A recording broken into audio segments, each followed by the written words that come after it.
press crowd's happy, in a good mood today. It's summer in New York.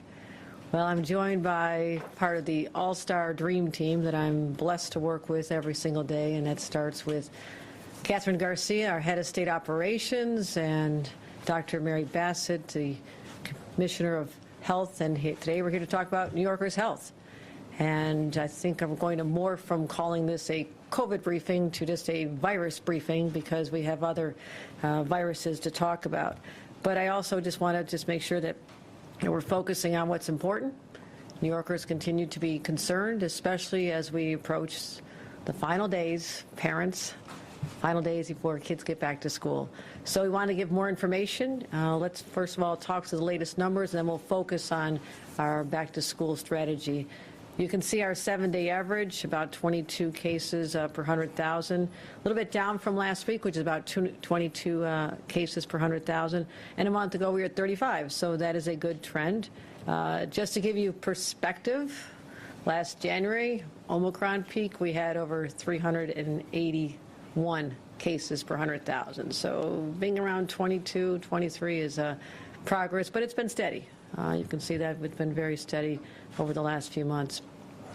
Regionally, you can see again where we're coming from, not a big variance for the first time in a while, although we're seeing some higher numbers on Long Island. Hospitalizations continue to be low, just relatively stable. Last week we had 2,300 people hospitalized. That's still a lot of New Yorkers, 2,365 people in the hospital from contracting COVID, and but that's down a little bit from the week before. And our peak, we're down still again quite a bit. Nothing unique about the regional variances right now, which is good. Vaccination, 40 million doses, extraordinary, but there's more to be done.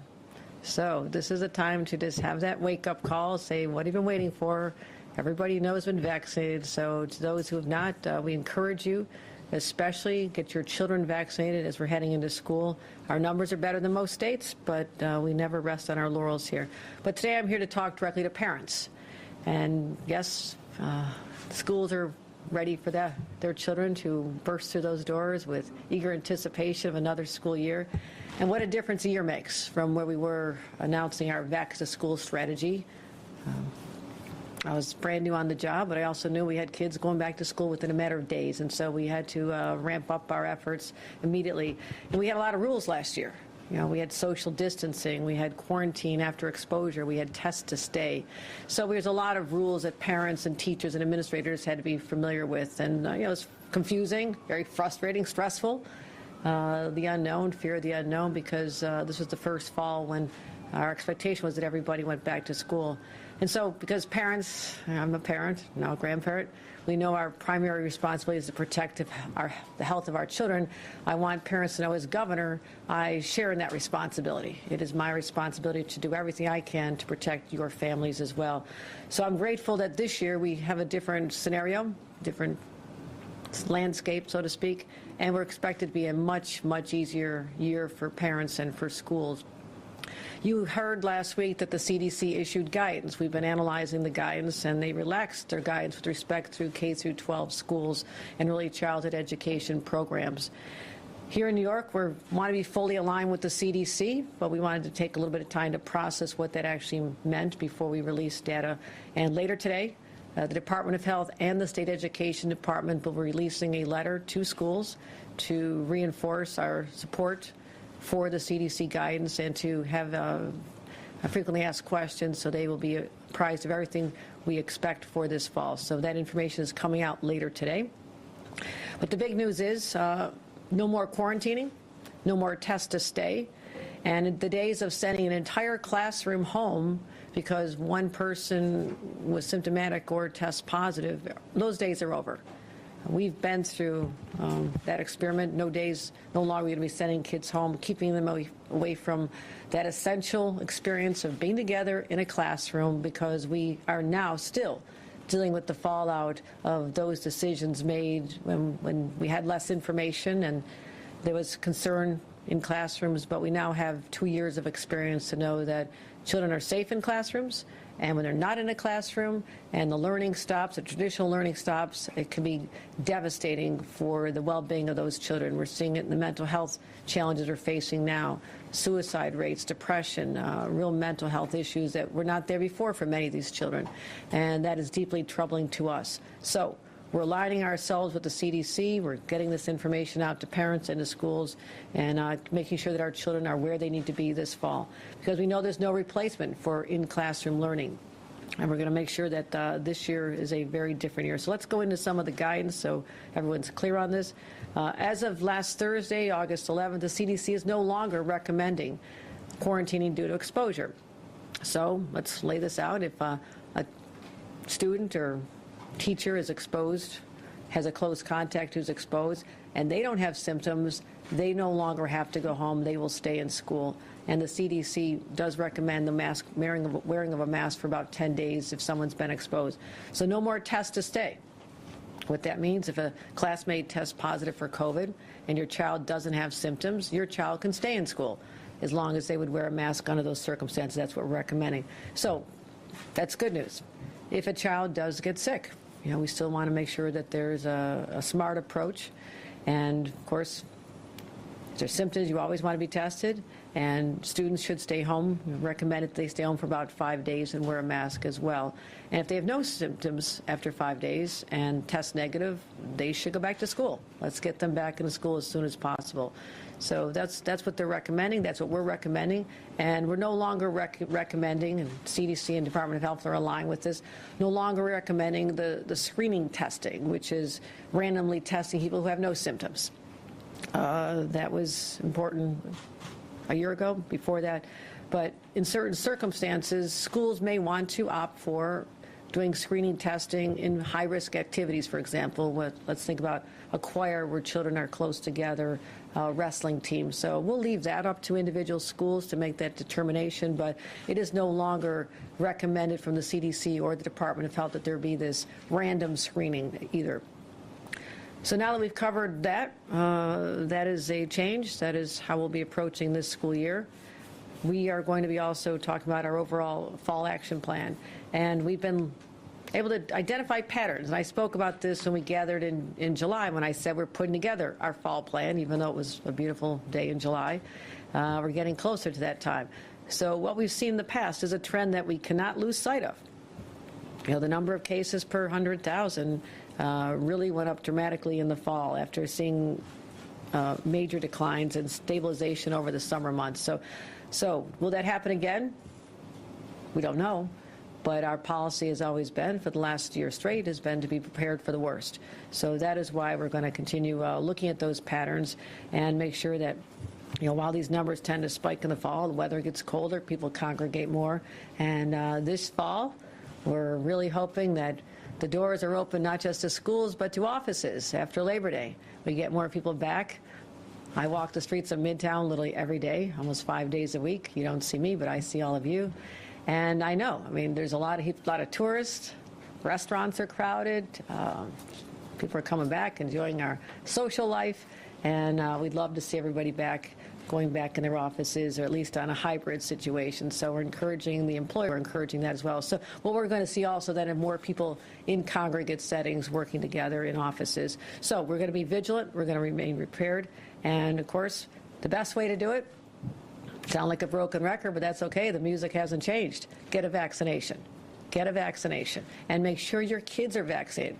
So again, if you waited to see how it plays out with your friends, you want to make sure everybody's doing well. We've now had a long enough history to realize that these vaccines are safe. So we've launched our Vax to School campaign last week again.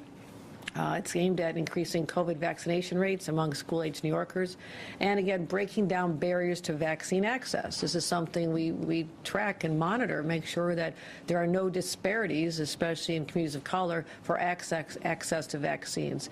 So we're partnering again this year with community organizations, pop-up vaccination clinics, encouraging families to take advantage of this, and there's the website to check out, the closest site to all of you. So our fall plan that we mentioned before, focus on the schools. We're going to get the test kits out there, though.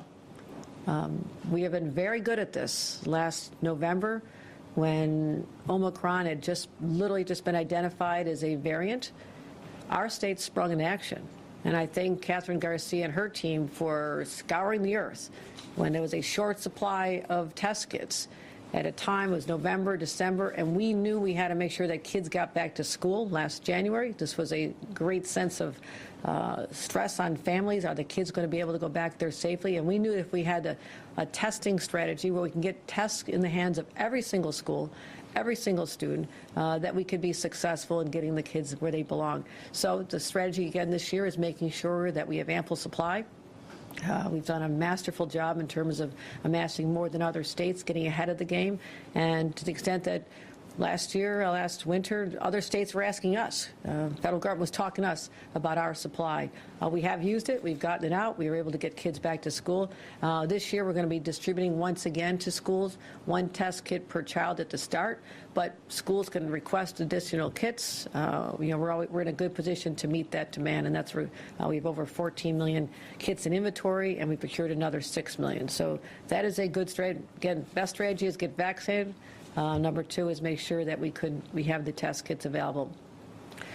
Also, we want to make sure every New Yorker has access to medical assistance and treatment should they contract the virus. Therapeutics are critical. I had to take advantage of them a few months ago, and they work very well, so we make sure that we have access to that so people can call and find out where they can get them, and we'll make sure they're available. So right now, 40% of our pharmacies receive from the federal government their supply of therapeutics, as well as our 44 sites. But there has to be equitable access to this or the system doesn't work. So we have a hotline, as I mentioned, phone number to call. And since we launched the hotline, we've had over 1,700 calls, over 1,100 visits for treatment as a result of people being able to make that phone call, find out where the treatments are available, and make sure that people take advantage of that as well. Threw a lot of information at you. It's important. Parents, it's a very different year. It's a very different year, especially if your kids are vaccinated. We do have test kits. We're trying to just draw down the anxiety associated with sending your children off to school this year, and it is a much better year. I am concerned about the trend, but if we can just regroup in about a month, we'll be able to assess the numbers and see whether or not those trends of the past are no longer, which would be a good dynamic that we came through the advent of school and people coming indoors more safely. So again, we took a lot of precautions with our fall action plan. We're continuing to roll this out, and look forward to the day when I'll be talking about our winter plan, because maybe we won't need a winter plan. Maybe we'll continue to be in a far better place. But I want to talk to Dr. Bassett now, who's going to give an update on both monkeypox. This is very much top of mind for people, something that we put out the early warning signal about before any other state did, declared a state of emergency before any other state did, and we have 1/4 of all cases are occurring in New York State, the vast majority of which are occurring in New York City. So that is a concern, and we are very fortunate to have a top medical mind focused on this nonstop, and she'll also address the issue of polio in the state of New York. So, Dr. Bassett.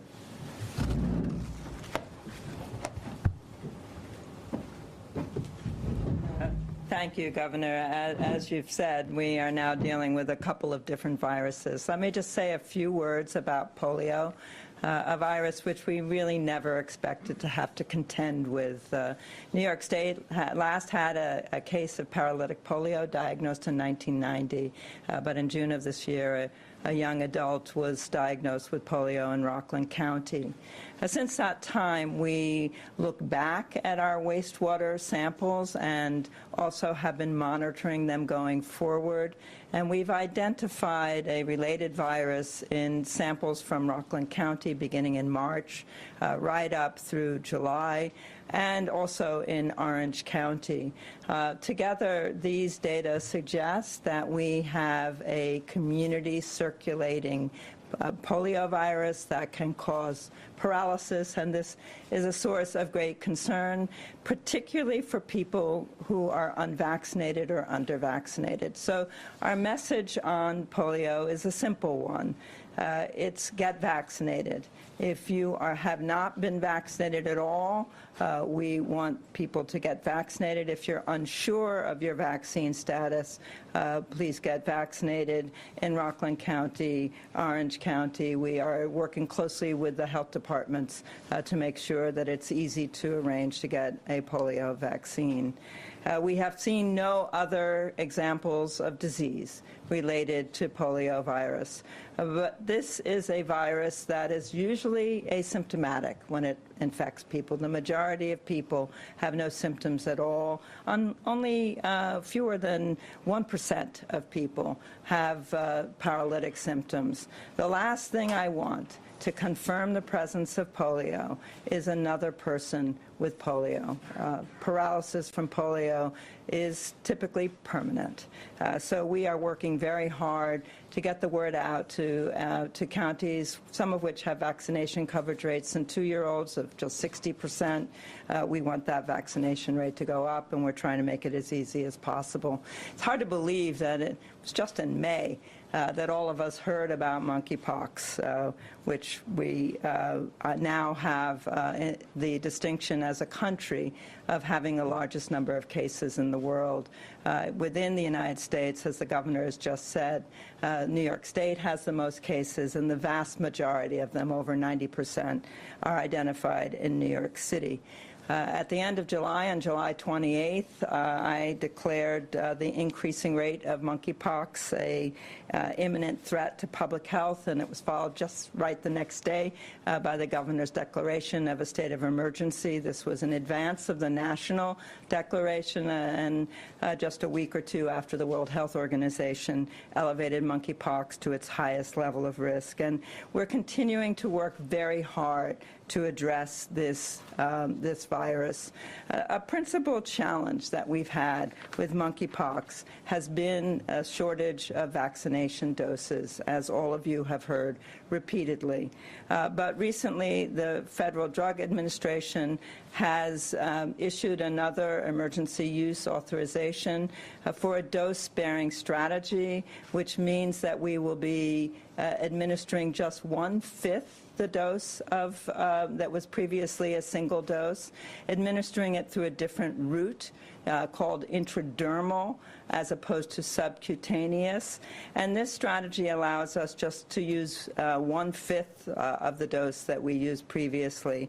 The reason that we can use a smaller dose is because the intradermal administration goes into the skin where we have more immunogenicity of the dose. There are more cells there that are active in the immune response. So the data that we have show that the antibody response to this route of administration is equivalent to the previous route, which was subcutaneous. As a result of the FDA guidance, we as a state are going to be transitioning to intradermal administration using this dose-sparing strategy, and we expect to complete that transition by a week from today, August 29th, when we will begin administering first doses and second doses intradermally, and a press release will be going out about this later today. We also are making all of our data publicly available. You can find information on the numbers of cases that we have diagnosed in the rest of state. New York City tracks its own cases. As you can see, we now have nearly 2,800 cases that have been diagnosed in outside of the New York City.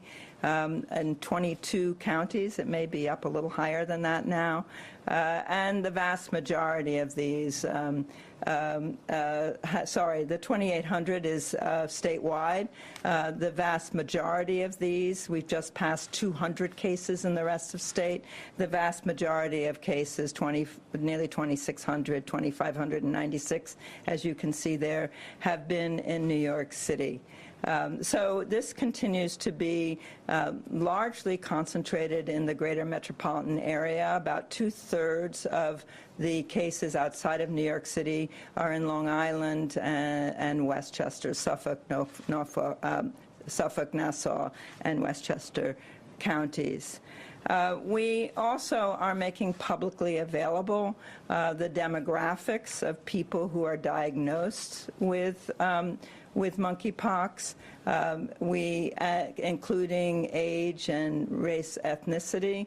And we just last week began posting, as did New York City, the information on people who have been vaccinated. These data show that we are right to be very concerned about equity in access to vaccination. On August 3rd, we announced a monkeypox vaccine effort designating 1,000 doses, working with the AIDS Institute, a long-standing part of the State Health Department, which has very strong ties with the LGBTQ community, to ensure that we use these community connections and address the deficit of vaccinations, particularly going to black men. We now have over 90 countries that are reporting monkeypox around the globe, and the United States has surpassed 15,000 cases. We have 24 out of our 57 counties outside of New York City reporting cases. And I've said this before, but I think it's worth noting again that there are three parts of this current outbreak that have made it unusual and concerning. One is that we're seeing monkeypox transmitted outside of the areas where it had been endemic in Central and West Africa. Two, we're seeing its clinical presentation in ways that aren't classical. And third, the transmission of monkeypox is occurring overwhelmingly among men who identify as gay, bisexual, or as men who have sex with men. We also have observed that although monkeypox is very rarely fatal, it is extremely unpleasant and painful. So it's important that we continue to give frank advice to New Yorkers about protecting themselves, the people they love, their friends, their community, talk with sexual partners about whether they have a rash or symptoms, and avoid skin-to-skin contact with anyone who has symptoms of monkeypox. Another part of monkeypox that people may not often realize is that you have to have the rash before you can receive a diagnosis. We have greatly expanded access to testing. Our state lab, which was initially the only place where you could get tested for monkeypox, is now only doing about a third of the tests, the commercial labs, and we often see this as we transition to usual ways of care. The commercial labs are now providing the majority of monkeypox testing. Additionally, we're working hard to ensure access to an antiviral drug. The trade name is TPOXX, which can be appropriate for people with very severe symptoms. So again, we are working to expand vaccination access. We are transitioning to dose-sparing regimens using intradermal administration. We expect to continue to get the allocation of doses from the federal government. As you will recall, we were allocated 110,000 doses. We expect to receive that number of doses, although because of dose sparing, this is now reflected in a smaller number of vials. So we'll be making public today the allocation of our next tranche of 3,560 vials, on top of the some 28,000 vials that we've already received. You'll recall that New York State, in recognition of New York City's being a true hot spot for monkeypox, has reallocated some 6,000 doses to New York City. So we have so far had about 21,000 doses that we have been distributing, and about 14,000 of these have already been administered. Others are committed in terms of second dose and additional first doses. So let me just end there with a reminder that these data are made publicly available on our website. People can look for more information on monkeypox at health.ny.gov, and you also can sign up for text messages by texting monkeypox to 81336 or monkeypox ESP for Spanish language text to 813366. And we will continue to assist people in identifying places to get vaccinated. I want to thank Governor Hochul for her strong advocacy with the federal administration and all the people at the State Health Department who are working on 3 fronts now to confront some new viruses or viruses that we never expected to see again. Thank you, Governor. Thank you, Dr. Bassett, particularly for your transparency and providing information very publicly. And that is why we've identified that there are racial disparities, and so we're addressing that with your equity investigation into that. So I thank you for making sure that these are allocated in a way that is appropriate. And also, we are going to continue focusing on our efforts to get more doses from the federal government. As you know, they have promised us a certain allocation, but now, with the administration of being able to take 1 vial and have 5 doses from it, our hope is that we can get the same number of vials and not be limited, and that's not how they see it exactly right now. But we're going to continue those conversations in earnest as a matter of equity and as the epicenter of this in the state of, not just in the state of New York, obviously, but in the United States of America. So with that, if there's any questions further on monkeypox, we'll have Dr. Bassett answer them, or on polio or any other questions you might have.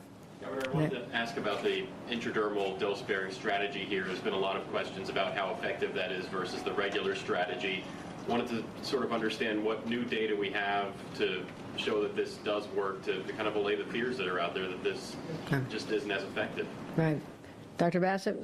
Sure. Can I answer from here? You're welcome. Yeah. Okay. Thanks for that question. You're right. The initial labeling by the FDA was for sub-Q administration.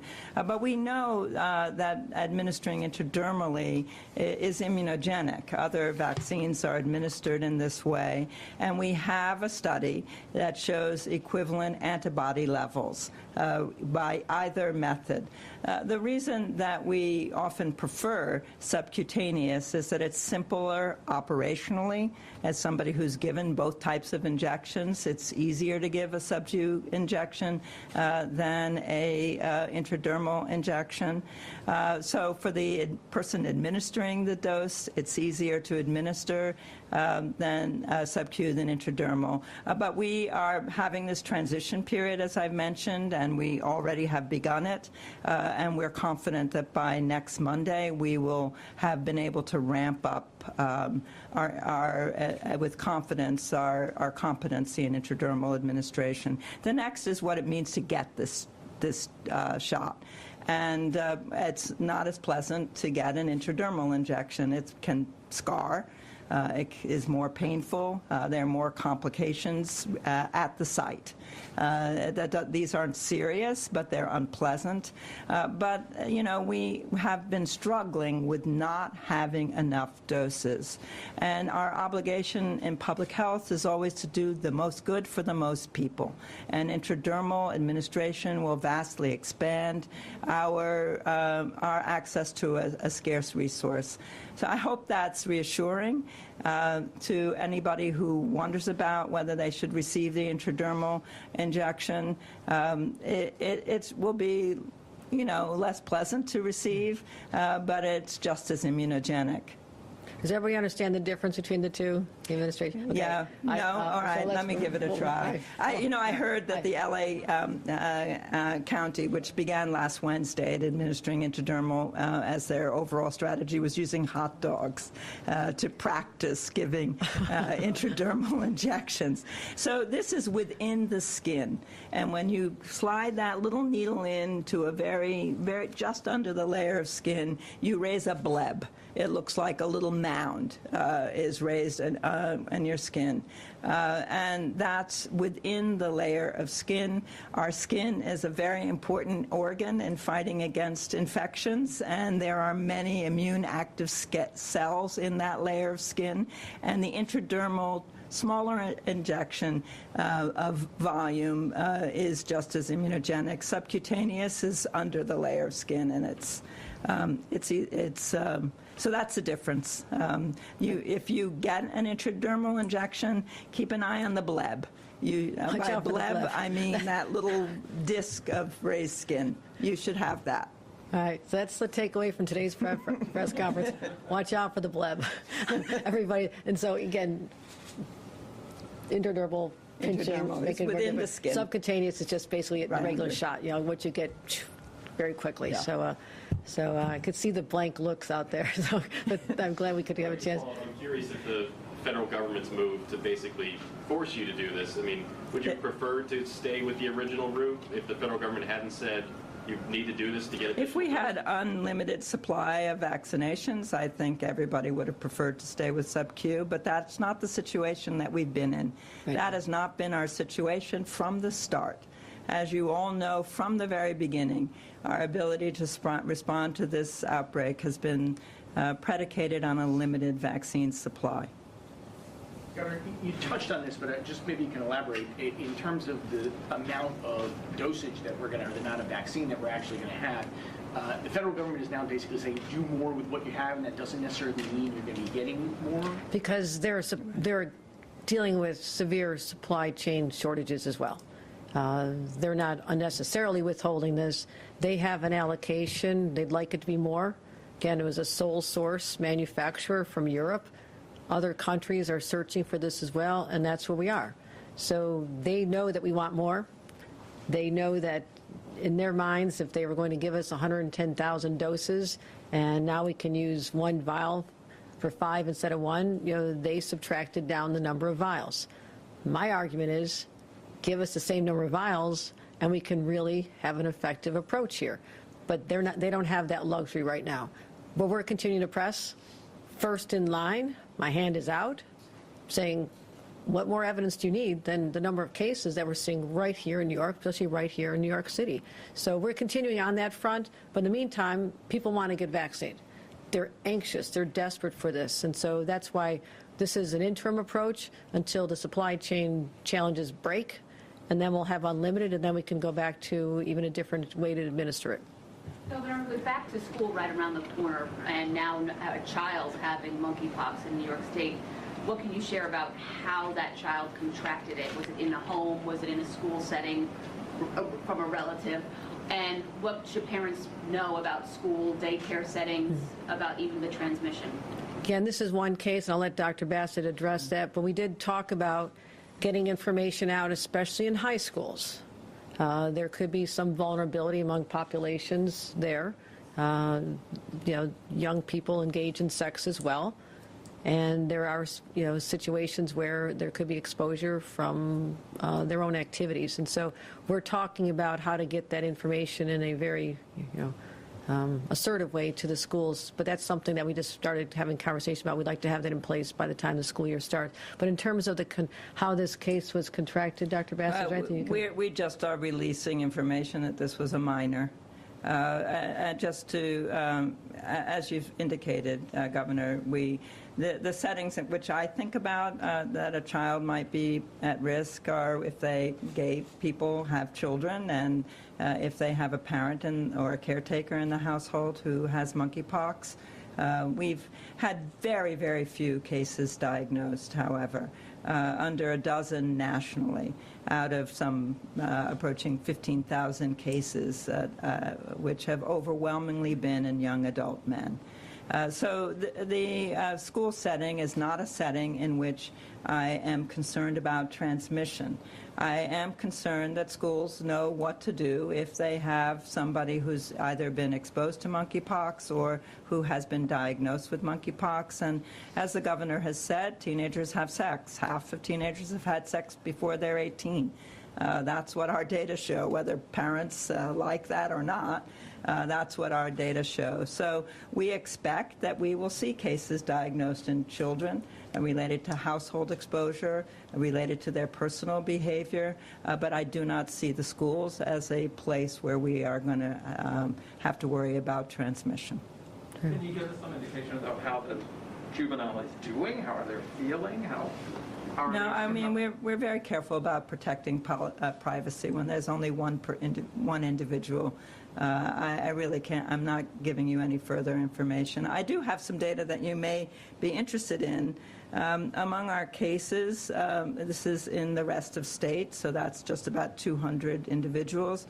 31% have been people who identify as white, 30% as Latino, 17% as Black or African American. In terms of who's been vaccinated, among Blacks, that's 8%, so that's half the proportion of people with cases. Among Latinos, 13%, and among whites, 64%. So as compared to 31% of people diagnosed with monkeypox. And that's the cases that's outside the city. issue. That's the cases outside of That's the out city. the New York city, City has outside of New also York City. published its data. All of us are showing what appears to be an underdiagnosis of monkeypox among Black men. Might be related to many things. I'm concerned about that. And also, we're very concerned, which is why we launched the Vaccine Equity Initiative to work with community-based organizations, that we reach out to people and make sure that they're aware of the opportunity to be vaccinated if they're eligible. Governor, you're talking about easing on COVID restrictions, but you just recently renewed the state's state of emergency when it comes to COVID restrictions. So what is it about the state of emergency do you feel like you can't do without? Oh, yeah. What I can't do is allow there to be a broader scope of service. What that means is right now, certain individuals like EMTs, without that scope of service expansion, that they can't administer vaccines. So at a time when we're looking in the next month, we're going to be standing up sites, are we going to need more help? So that's one example. But with respect to the ability to follow different contracting, emergency contracting to amass the supply of test kits, we actually have been following the normal protocols. Even though we have the authority to do otherwise, we have been following the normal protocols since that surge last winter when it was a very desperate situation when everyone was searching for test kits. But I'm going to be looking, we just issued it. What I want to do is recognize that this is our vulnerable time. This is when we've seen, you're lulled into the sense of complacency. See, this is our third year heading into this, third winter, third fall. And I want to just give ourselves another month to assess, whether or not we needed that extra ability to have additional people be able to give vaccines, and that is really how we're primarily using it right now. Otherwise, other procedures are back to normal. But I'm going to look at it closely in another month, and looking forward to not needing that anymore if we don't need those extra workers. Isn't that something you could have done legislatively this past legislative session? This is an executive order, and this just we renew it month to month, and again it's related now to just making sure that I have healthcare professionals who otherwise would not be authorized by the state education department. State education makes those rules, and so this gives me as the governor the ability to say we're still in a health situation and we need those extra people available. But that may come to an end soon, and when it comes to an end and we don't need it, I'll be very happy to cease the executive order. Probably, we're going to look at it very closely in the next month. Let's just get through the opening of schools. Let's just get through more people coming back to work after Labor Day, and then assess our numbers at the time. I think we're... Governor, if I could ask on a separate topic, we recently heard from Governor Murphy in New Jersey about his views on congestion pricing and how he would like all drivers told the same way, whether they come through the Holland, Lincoln, or George Washington Bridge. And then he made almost a veiled threat to say he'd hold up business at the Port Authority if that doesn't happen. I wanted to see what your thoughts are on the governor of New Jersey, in essence, threatening the state of New York on this. I will, as I always have, conduct my conversations with other leaders in privacy to talk about our interests, but also to remind everyone that the process is still fairly early. We just have the traffic mobility study underway and the people that are assessing information. So I don't pay attention to statements. I work things out behind the scenes. I'll get the job done, and we'll do what's best for New Yorkers. Thanks, everyone. Thank you. Thank you, everybody.